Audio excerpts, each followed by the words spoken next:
Hello everyone, welcome back to the channel. So today I'm looking at World Duel strategy and reviewing a frame between myself and Lee Kendall at the 2019 European Championship. It was a team match between England and Wales semi-finals, second session, and what happened is up to this point in the frame I'd broken off dry, table was quite clustered, Lee potted two balls and decided to cover the bottom left hand bag. So at this point I try and knock the red off the bottom rail off the yellow over to the bottom right hand bag, take a bit of control back, and it left Lee the opportunity to cover the bottom right hand bag.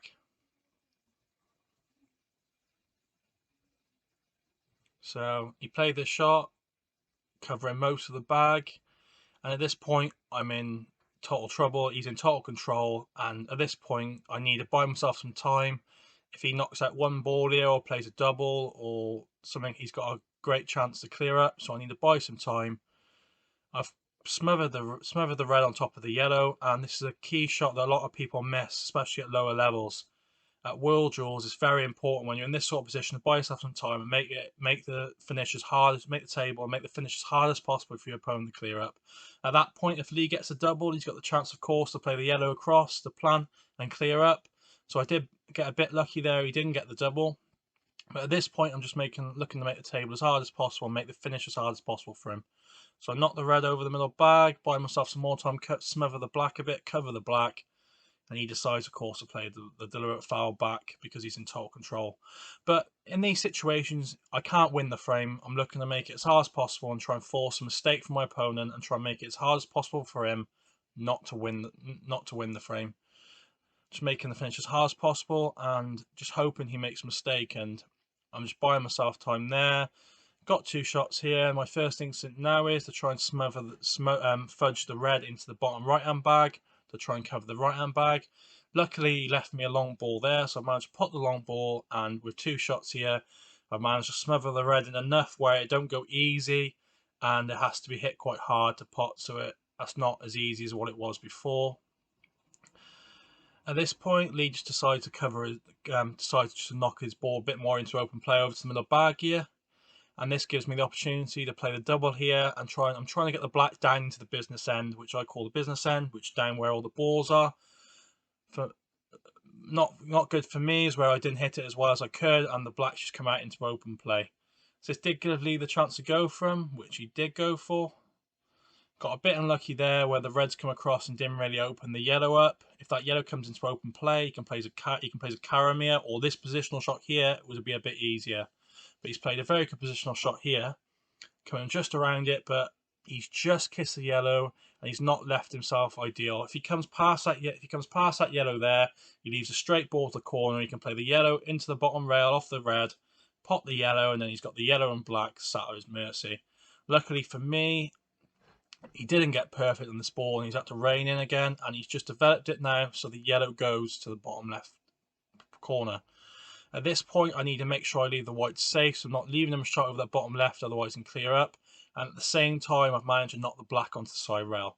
Of course, now it still goes down the rail. It can still double, especially at this level, the double's a lot easier. And of course, he's in that position, and that's all I could do. You're just buying yourself time, making it as hard as possible. So at this point, I'm just looking to cover the ball, cover this bottom right hand bag so the black don't go. Of course, I could have probably got it a bit more over the bag, but that I was making sure I didn't leave him the yellow to the bottom left. So this is the only bad shot he played throughout the frame, and this was knocking the yellow safe. I'm not sure if it ran off the table or he just played a bad shot, but this is the only opportunity I had during the frame to try and play the deliberate foul. I can't play the deliberate foul while the yellow's in open play, because if he pots the ball in open play, he's got two shots on the black. So he's left me the chance to play the plant there. I've knocked the red on top of the black, so the black only trebles. So he has to even knock that out if he goes to finish, and also it gives me the chance to play the deliberate foul here, and he can't pot the yellow, he has to set it up. I'm also here in the shot looking to try and leave him Chinese snookered, because if I can leave him Chinese snookered here, it just makes the development shot a lot harder. I didn't manage that, but I did leave him a little bit hampered. As you can see here, he had to develop this ball, and I think he was hoping to try and knock this over the middle bag so then he can pot the yellow and knock the black out, but he's just over it, and all he's got is a double. Fair play to him, he played a very, very good double here, and I thought at one point he was going to knock the red and black out and leave himself a chance. You can see here, he nails the double. White comes across and just misses the red. If he kissed the red there, he might knock the black out a bit more, make it a bit easier for him. But where he was, all he had was a treble. And at this point, I'm just hoping he don't make the treble because I got a chance then to win the frame. But all of this was just making it all out throughout the frame. I was just trying to make it as hard as possible, knocking the black there, knocking the red on top. I was doing everything I can to try and make it as hard as possible for him to clear up and force a mistake. Luckily for me he made one mistake, knocking that yellow dead early in the frame. It gave me the opportunity then to play the double foul, which made the finish harder for him, which he didn't get. At this point, I did look here. I was perfect on it to pot it and knock that yellow out. I did look at the snooker, but looking at that position there, the snooker's not worth it because it's a one rail out. I'm not gaining nothing from it.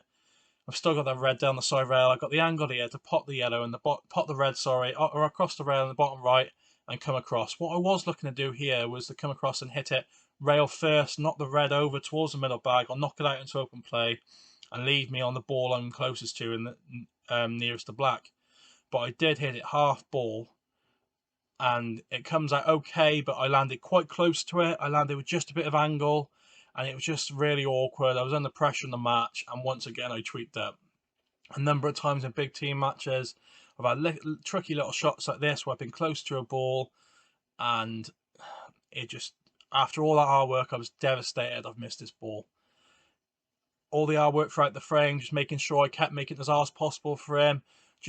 I think he played one bad shot, and I've had to play 50 good shots throughout that frame just to give me any sort of chance to win the frame. It's throughout the frame, he could have, throughout the match, a few times he could have run out. I've got a bit lucky; he's not got that double or got that positional shot, but it all built up to that chance, and I've managed to force him. I didn't manage to force a mistake out of him, but keep pestering away. Luckily for me, he did, and I had the chance to play out to a foul early in the frame, and it gave me that chance there from missing the treble on the black, and I'm just devastated I missed that ball because after all that hard work. But that's the basics of the World Duel strategy. You're looking at when you're in really deep trouble and your opponent's got an easy finish on, smother a ball, get balls close to yours, smother a ball, get the black down the business end, make it hard for him. You're just trying to, when you're in that sort of position in World Duels, you're looking just to make it as hard as possible for your opponent and force a mistake from him. How I see it is, I can't win the frame, the position I started in, but I can force my opponent to try and make a mistake, which then gives me the chance to win the frame. But that's the basic World Duel strategy. If there's anything else you want me to go over in future videos, drop it in the comment section and I'll go over it, and we'll look at next time a bit more of the strategy behind it. But please hit the subscribe button, like the video, and hopefully you enjoyed the video. Thank you.